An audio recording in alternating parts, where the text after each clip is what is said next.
I know the likelihood of this video being in the negative as far as views goes is pretty high, but this is a very important thing that I want to talk about here, and it focuses around predatory capitalism.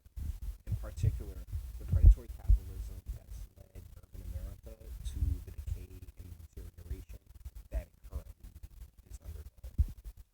This is being brought to us from USA Today. Seniors were sold a risk free retirement with reverse mortgages. Now they face foreclosure. Urban African American neighborhoods are hardest hit as nearly 100,000 loans have failed. This is written by Nick Pinstadler and Jeff Kelly Williams for USA Today. In a stealth aftershock of the Great Recession, nearly 100,000 loans that allowed senior citizens to tap into their home equity have failed, blindsiding elderly borrowers and their families, and dragging down property values in their neighborhoods. In many cases, the worst toll has fallen on those who live with the children, urban African Americans, many of whom worked for most of their lives, then found themselves struggling in retirement. Alarming reports from federal investigators 5 years ago led the Department of Housing and Urban Development, HUD, to initiate a series of changes to protect seniors.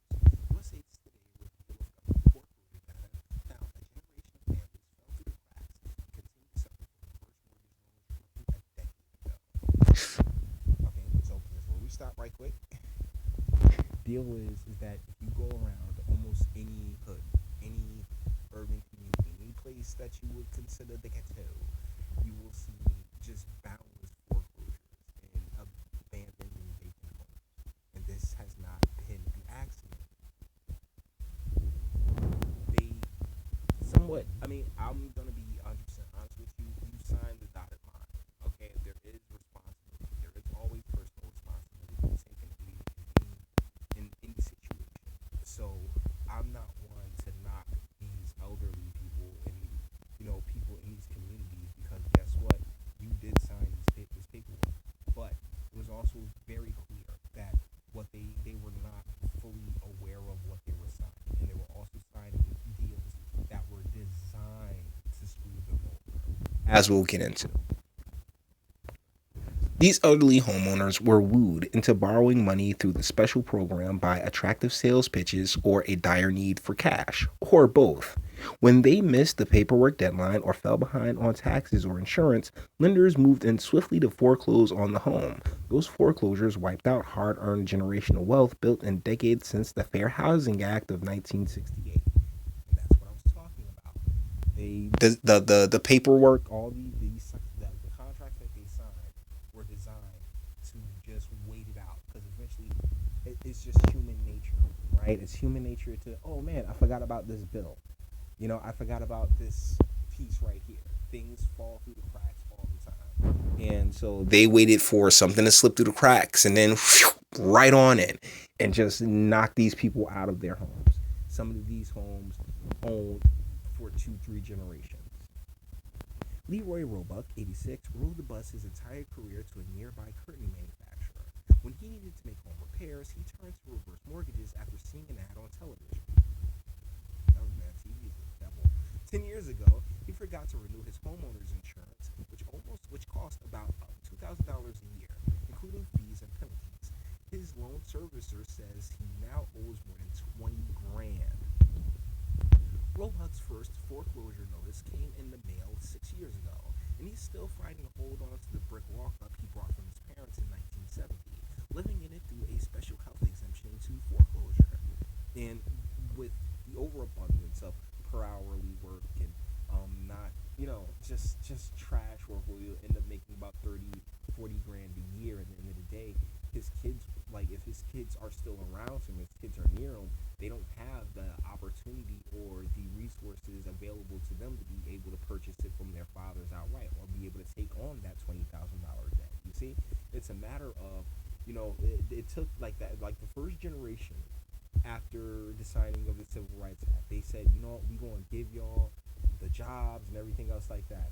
If you watch I'm Going to Get You Sucker, there's a the scene where he goes sees the revolutionary, and the revolutionary was like, yeah, they all came, they all had got jobs, they went in there with pitchforks ready to burn down these federal buildings, and they came out with jobs, and they gave them those jobs. They set them up, and got them nice and fat and comfortable. And then what they did in that meantime, in between time, was poison the culture, poison the communities, sit there, just turn the communities into like basically immigration, you know what I'm saying, landing zones, and no offense to the immigrants, but immigration landing zones, and just called all of them black, and said, yeah, one's the other, one's the same, and sat here and did things such as this predatory capitalist move with the foreclosures, whereas, you know, we gonna come back and we gonna get it back, we gonna get it all back over again. Trust me, we gonna make money off of you, and then we gonna send you on your way. And this is exactly what it is. This is just like the groundwork for gentrification started before the communities were even built. They knew what they were doing. I told my son, never. They ain't going to take this house, Roebuck said. I'll go to the deep blue sea. They're not going to take this house. Elderly homeowners and their adult children told similar stories in the big city neighborhoods across the USA.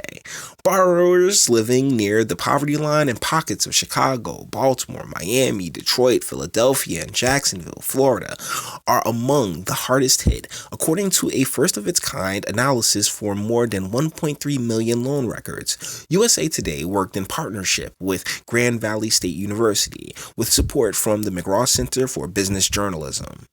Consumer advocates said the analysis supports what they've been complaining about for years, that unscrupulous lenders targeted lower-income black neighborhoods and encouraged elderly homeowners to borrow money while glossing over the risk in requirements, not retirements. USA Today found the reverse mortgages end in foreclosures 6 times more often in predominantly black neighborhoods than in neighborhoods that are 80% white.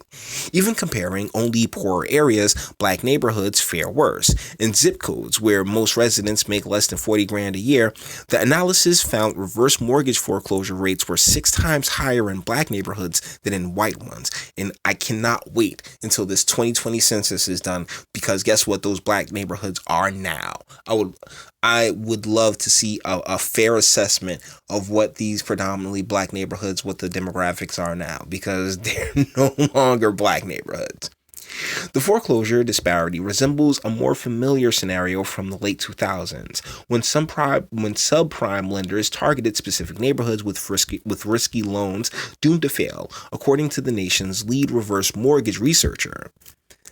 So this right here is just the numbers and stuff like that, and we don't need to go into all that. I think we got a lot to meet. But what I want to do is, so as you can see, these types of situations have taken place all across the nation, okay? But because we're selfish like that, we're going to go to Jersey. Pop this one on out. You can see in areas such as like the Camden area, you see it's really dark over there. And as far as further up north, like near the New York is where Essex County is, and you can definitely see it's taking its toll over here as well. So, I mean, we are not exempt by any stretch of the imagination. And this chart is literally from sea to shining sea, right? Stephanie Martin. Let me see. Stephanie Moulton, associate professor of public policy at Ohio State University, said cash-strapped minority borrowers were easy targets for bad apple reverse mortgage lenders capitalizing on a market shunned by traditional lenders. These areas had demand, and they couldn't access credit any other way, she said. In hundreds of reverse mortgage default cases reviewed by USA Today, the homeowner's original financial needs were basic, the kinds of challenges, house repairs, and medical bills that those with easier access to credit and more disposable income can weather with a second traditional mortgage or home equity loan. Brokers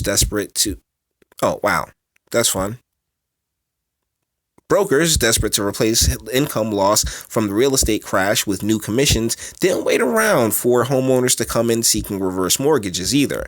They went to where they knew people needed money and sometimes walked door to door targeting houses with decaying roofs or leaky windows. Door hangers advertised a tax-free benefit for seniors. predatory. Predatory capitalism. Look, I'm not one of those people that believes capitalism is a bad thing. I believe that any ideology, methodology, or whatever you want to call it, economic system, I believe they all have their perks and they all have their downfalls. It's all about the application of these ideas. It's never particularly the idea itself, it's the idea's application that really gets nuts. This is Sherelle Parker. Are you thinking of getting a reverse mortgage? Shouldn't you do that? Broader public. The broader public also pays a steep price. Reverse mortgages are insured by a Federal Housing Administration Fund, which is in the red more than $13.6 billion because of an increase in claims paid out to reverse mortgage lenders since the recession. So, like all things, it hurts everybody. To sit there and screw people over, man. It's so sad. So let's talk about how reverse mortgages work. Reverse mortgages were invented in 1961 by a Maine lender trying to help a widow hold onto her home. The concept was piloted by the Reagan administration and exploded in popularity in the 2000s as a way for seniors to age in place. They work like this. Lenders appraise the value of the house and allow homeowners to borrow back money against that market value.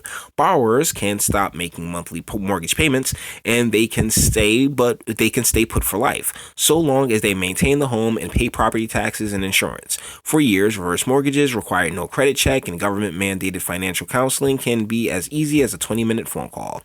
At the end, a move-out, death, or default, the bank calls the loan due, to be paid back either by the sale of the home or an heir or homeowner repaying the loan money. Lenders and their investors make their money through origination fees that can top $15,000 with fees and mortgage insurance and by charging interest on the loan balance. For many homeowners, reverse mortgages are relatively safe because the borrower is insulated from ever owing more than the initial appraised value of the home. Problems emerged in the wake of the full draw loans in the late 2000s. See, they switched it up when reverse mortgage lenders issued a lump sum to a borrower. Sales picked up as Americans began struggling financially and property values eroded. Since reverse mortgages assume the home will continue to appreciate, loan balances in some cases ballooned well past the market value of a post-recession home. Inflated appraisals are also played a role. Leroy Roebuck's home was appraised at $112,000 in 2008. That allowed him to take up to $83,000 in equity. By the time he was solicited for a second reverse mortgage, an appraiser said it was worth $241,000, allowing him up to $163,000 more. He borrowed $102,000 in all. The 104 house near Temple University is worth far less today, $165,000. At the National Reverse Mortgage Lenders Association, President and CEO Peter Bell said ideal borrowers didn't always match up with those targeted. We're paying for an era where people were borrowing to survive, Bell said. We now look for people that are comfortable in their retirement with a plan and resources to maintain their basic obligations, but could use extra little help oh my goodness. I'm sorry, that feels disgusting saying it. I gotta take a swig of water.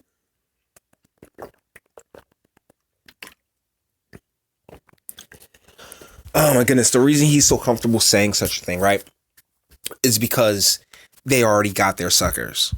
They've wrecked so many different communities. Foreclosure epicenter also damaged by redlining. This area of Chicago encompasses 6 zip codes endured by more than 1,000 reverse mortgage foreclosures in the past 5 years, more than many entire states. Pockets of this area are still suffering from the 1930s redlining that froze out black borrowers for decades. There you go.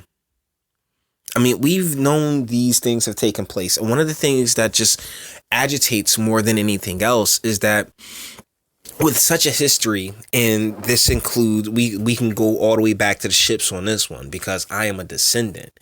You know, like, I'm not a Jamaican, I'm not a Haitian, I'm not anybody from the Caribbean, I'm not any, and there's no disrespect to them. But the screws have always been there. And granted, we live in a time where, you can break those screws if you got it, if you're smart enough. But the sabotage is set. The sabotage has been set for a very long time. A very long time. Foreclosures siphon life from struggling neighborhoods. Of course they do, because people end up having to move. I'm not even going to read through all of this, because how long is this video already? 15 minutes? Yeah. Already, right? I can't read through this entire article, but I can't sit here and tell you enough how you should go and check this out, because, right there, I'll just sit here and tell you right now. Like, when the people in the neighborhood leave and they're replaced with, migrants and immigrants and everything else like that, you lose that neighborhood. It's not even about it being the same. It's about it having the same kind of community and communal feel, because the people who are coming in there, they have no connection with that place. They don't have the generations of families growing up in the same house and being together. They don't have that. They're starting their own, and congratulations to them. Go get them, guys. But at the same time, it's a tough transition. It really is. Patricia Blair says she found her husband Richard in their bed after he died from after he died from heart problems in 2016. She says she thinks of that day every time she goes to bed, and I'm pretty sure that she's under the foreclosure issue as well. There you go. Grieving spouses face eviction. The low roll on Lehigh Avenue is in a neighborhood that is 94% African American. No, it was 94% African American. When those census comes back, man, it's gonna show something completely different. We've been pushed out. We've been squeezed out. And we've been really, really, and those of us who weren't squeezed out are either in jail or just poisoned. Sorry, but that's just the truth of it. Those who didn't get up the ability to move and leave and try to make something elsewhere, they just end up getting swept up, and you're going to end up in that system, or you end up in the graveyard one way or the other before your time. Sales pitches targeted seniors. Yes, they did, because seniors were the most likely to not pay attention to what they were signing. Trust me, I've just gone through something like that, where where the older class don't particularly fully grasp all those details, and it's going to be very easy for them, in particular, to skip a on date, and probably the first one is to skip a payment, because hey, it's a new thing that they're not particularly prepared for, and it's sad how they go after and target these types of folks. Which is why, which is one of the hardest parts of canvassing, because I've done canvassing, like going through neighborhoods, and it's always been on some political tip. I'm trying to sell you something tip. I'm just I want to talk. I come around and talk to people about elections. But really, man, this is sad. So there's some of the places that have been really, really hit hard: Chicago, Baltimore, Detroit, Jacksonville, Philly, Miami. And these are just generations of descendants and families that, was built here, but now we got to go. You got to leave these places. You got to leave these areas, because, you're also talking about some of the most violent communities in the country. The violence comes with it. It's prison farm, man, prison chattel. That's all that these people are good for. Anybody who happens to make it, they'll pat you on the back and tell you, good for you. Good for you. You made it. You made it. Small issues snowball for seniors. Of course they do. Of course they do. But it also falls on the seniors as well, because, guys, you had to know what you were signing, and you didn't take the time to figure out what you were signing. You didn't have I don't like it. Our families were just poisoned, man, through the drug war and policies that created issues and created problems. Families were just ripped asunder. Chaos was just seeped into each and every one of these communities, and it just went to hell. It really did. And it's heartbreaking stuff, guys. So, woo, a little lesson in predatory capitalism for you. You tell me what you think, I mean, in the comments. I'm going to bring this video to an end because I've been running my yap for about 20 minutes now. Like it if you liked it. Sub if you enjoy my fantastic voice. Share, because sharing is caring. And you got to be more aware of these types of things, man. Always pay attention to the fine print.